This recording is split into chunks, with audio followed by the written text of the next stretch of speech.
Yesterday was the worst day for the stock market this year in 2025 as the NASDAQ dropped 4%, its worst day since September of 2022, and the Dow Jones dropped 900 points. The S&P 500 is also down about 9% from its recent high. Tesla stock also declined 15% today. How much lower can the market go? I think perhaps the S&P 500 could drop another 5% from here.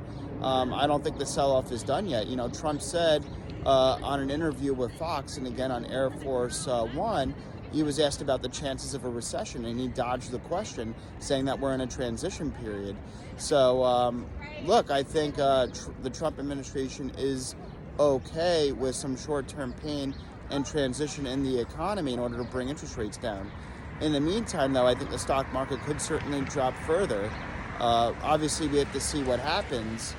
But look, I mean, initially, Trump said that the Federal Reserve he thinks should be abolished, and that his administration would be creating a shadow Fed chair. Although that didn't actually happen, the fact that Trump's having a more active role in market sentiment and making comments with tariffs on or off or exceptions, the ping pong back and forth, and daily comments about the economy is in a way trying to really take the Federal Reserve's job from it unofficially, at least in terms of comments and speech, in terms of where he thinks the economy is going. So he's speaking about the economy more frequently than the Federal Reserve right now. We used to, a few years ago, we used to watch the Federal Reserve very closely and the Fed governors about what the economy is going to do. But now we're looking at Trump right now. And could Trump be pulling a Paul Volcker on the economy? Well, it's possible. I mean, Paul Volcker in the early 1980s created a recession in order to fight to bring down inflation. He jacked up interest rates close to 20% in order to bring down inflation.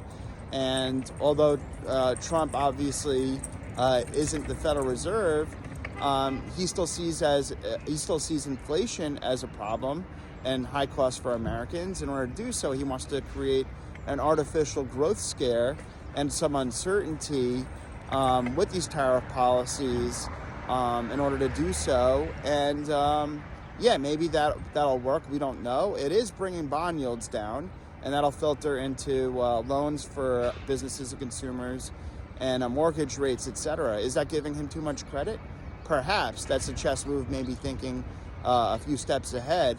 But that's something to consider. In the meantime, though, I don't think that the sell-off is done. Trump was asked if the stock market sell-off was bothering him, and he said no, because business and economic data looks really good.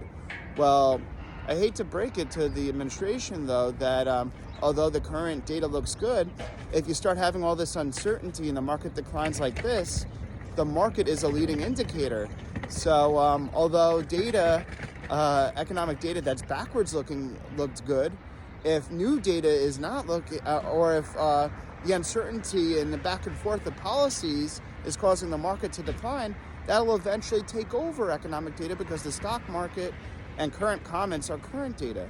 So the stock market's a leading indicator, and the economic data that Trump's looking at is lagging data.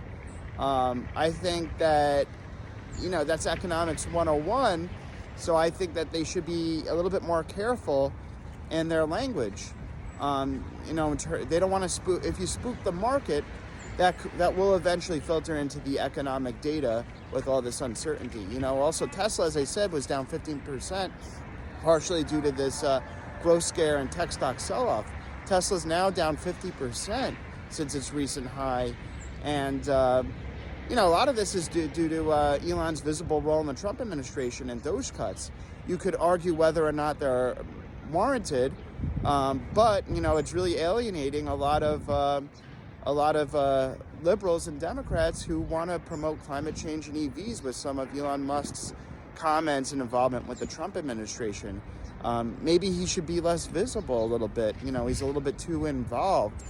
So that's hurting Tesla stock. Initially it was like oh, he's helping out with the administration, there's going to be favorable regulation and favorable treatment towards Tesla in terms of innovation. That started to be the case, but now it's starting to take over about the other side really complaining about Elon Musk's over involvement in terms of, almost like him being an unelected bureaucrat. Obviously, Trump said that, Elon Musk and Doge efforts would, be included, if Trump won the presidency. But, he's starting to alienate the other side. Elon really needs to be a little less visible and focus a little bit more on his other businesses, including Tesla. He said on an interview with Hannity that, Tesla and his other businesses are struggling because of his involvement with this administration. But he's doing this for the long term of the country and the financial footing to cut waste, fraud, and abuse. But in the meantime, this is causing a lot of uncertainty in his companies.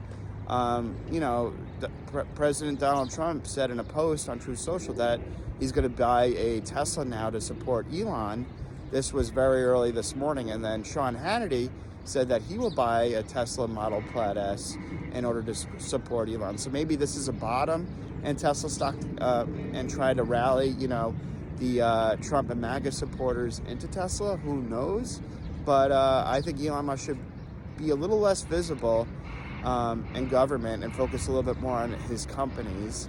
That's my opinion. But ultimately, I think the stock market could drop another 5% from here, especially if there's more uncertainty. And it looks like Trump and the administration has a pretty high threshold right now for stock market pain in order to bring interest rates down. Let's hope he's not pulling a Paul Volcker here to cause a full-on recession. I don't think that'll be the case.